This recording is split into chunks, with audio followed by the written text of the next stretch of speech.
My dear friends, this is doctor Diven Jani और आज हम लोग फैक्टर्स अफेक्टिंग मनी सप्लाई के ऊपर डिस्कशन करने वाले हैं। तो ऐसे कौन से फैक्टर्स है जिससे मनी सप्लाई के ऊपर इफेक्ट आएगा। मनी सप्लाई के ऊपर इफेक्ट का मतलब क्या होगा, मनी सप्लाई या तो इंक्रीज होगा या तो डिक्रीज होगा। ठीक है, तो आज हम लोग ये फैक्टर्स देखेंगे कि कौन से फैक्टर्स से मनी सप्लाई इंक्रीज होगा या फिर मनी सप्लाई डिक्रीज हो सकता है। ठीक है, तो सबसे पहला पॉइंट अगर आप यहाँ पे देखें तो funding from central bank to the government. So there are so many responsibilities of government to fulfil.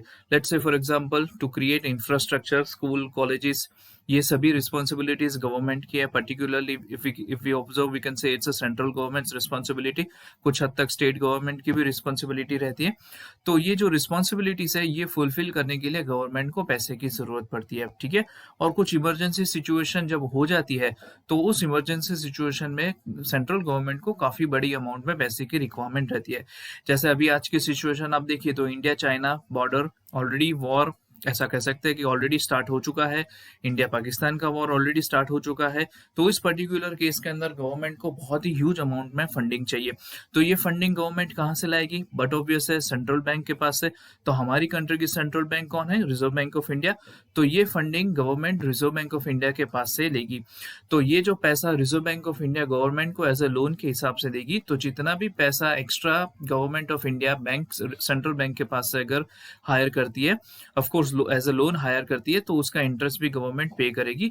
But the thing is that कि जितना ज्यादा, मान लीजिए 100 करोड़ या 200 करोड़ या 300 करोड़ अगर गवर्नमेंट आरबीआई के पास से अगर परचेस करती है, हायर करती है, तो वो 300 करोड़ मार्केट के अंदर आएंगे। ठीक है, यानी कि अलग अलग, जिससे हमने वेपन परचेस किया, आर्म्स एंड एम्यूनेशन परचेस किया, इंफ्रास्ट्रक्चर डेवलपमेंट की, अल्टीमेटली ये पैसा कहाँ पे आएगा? इकोनॉमी के अंदर आएगा। ठीक है, और जैसे ही ये पैसा 300 करोड़ इकोनॉमी के अंदर आएगा तो मनी सप्लाई इंक्रीज हो जाएगा। और हमें पता है कि मनी सप्लाई अगर इंक्रीज होगा तो लोगों का परचेसिंग पावर इंक्रीज होगा एंड अल्टीमेटली लोग ज्यादा परचेस करेंगे और चीजें और भी महंगी होगी। Next point is borrowing of a private sector from the banks. तो जिस तरह से हमने देखा कि सेंट्रल गवर्नमेंट आरबीआई के पास से किस हिसाब से फाइनेंस परचेस करती है, और जितना फाइनेंस परचेस करेगी मार्केट के अंदर उतना ही पैसा आएगा, लोगों के पास उतना ही पैसा आएगा।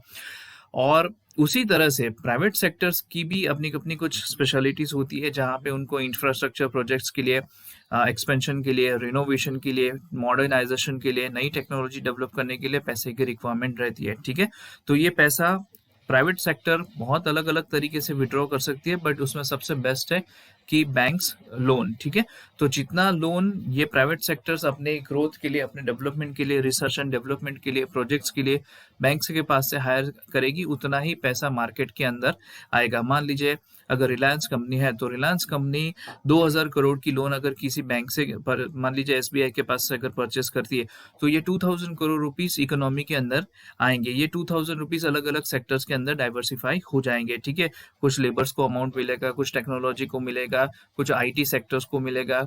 ये जो पैसा है, ये पैसा हर एक सेक्टर के अंदर डिफरेंशिएट हो जाएगा, सभी सेक्टर्स के अंदर चला जाएगा, तो जिससे लोगों के पास अल्टीमेटली ये पैसा बढ़ता है। तो अगर प्राइवेट सेक्टर अपने प्रोजेक्ट्स को फाइनेंस करने के लिए लोन बैंक के पास से परचेस करते हैं, हायर करते हैं, तो इकोनॉमी के अंदर मनी सप्लाई इंक्रीज होगा। और अगर ये लोन प्राइवेट सेक्टर परचेस करना बंद कर दे या कम कर दे, तो लोगों के पास ये पैसा कम हो जाएगा, यानी कि परचेसिंग पावर लोगों का कम हो जाएगा।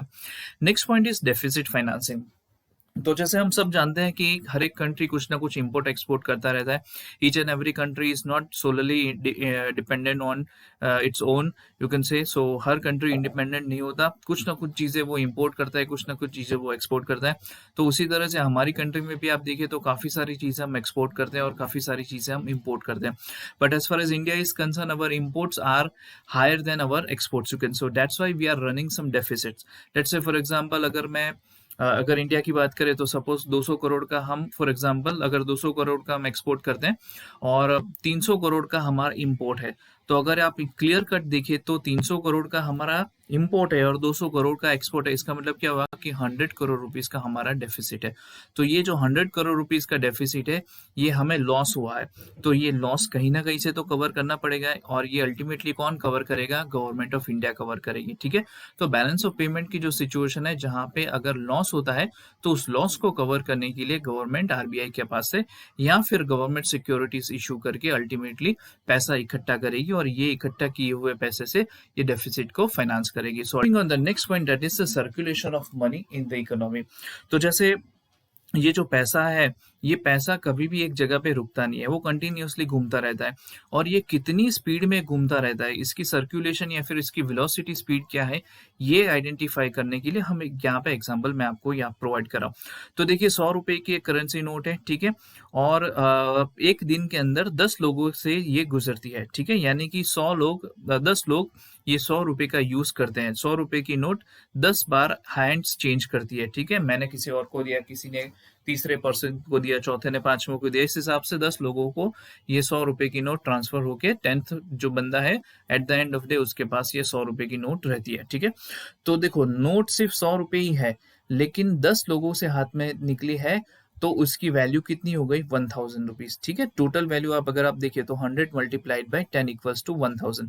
उसी तरह से अगर दूसरे दिन वही 100 रुपए की नोट 20 लोगों के हाथ से निकल रही है, ठीक है, जिसमें मैंने कुछ बाई किया, उसको 100 रुपए दिए, उस बंदे ने और कुछ बाई किया, उसको तीसरे को 100 रुपए दिए, इस तरह से 20 लोगों के हाथ में ये करेंसी नोट ट्रांसफर हो रही है, तो उसकी वैल्यू कितनी हो गई 2000।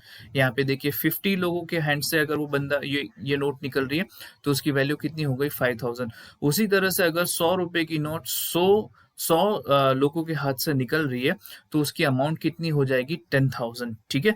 तो ऐसे तो कितने लोग होंगे, ऐसे कितनी करेंसीज है, ये तो 100 रुपए का मैंने बताया, इस तरह से 500 रुपए भी है, इस तरह से 2000 रुपए भी है। अगर तो 2000 रुपए की नोट अगर 10 लोगों से निकलती है तो 20,000 रुपए हो गया, ठीक है। 100 लोगों से निकलती है तो उस हिसाब से उतना पैसा हो जाएगा।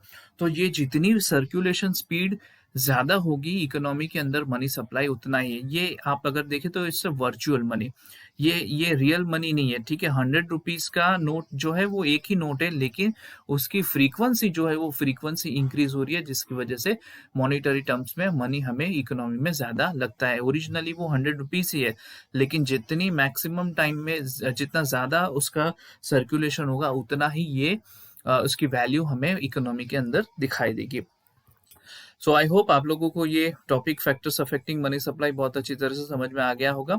अगर आपको ये वीडियो अच्छा लगे तो इसे लाइक कीजिए और चैनल को सब्सक्राइब कीजिए। और नेक्स्ट टॉपिक जो बहुत सारे लोग स्टूडेंट्स ने मुझे बताया है पर्सनल लेवल पे कि sir quantity theory of money बताइए, तो इसके आगे का चैप्टर है क्वांटिटी थियोरी ऑफ मनी, जो मैं नेक्स्ट चैप्टर में कवर करने वाला हूँ, ठीक है। तो इसे जरूर से सब्सक्राइब कीजिए ताकि आपको नोटिफिकेशंस मिलते जाए। Okay, bye.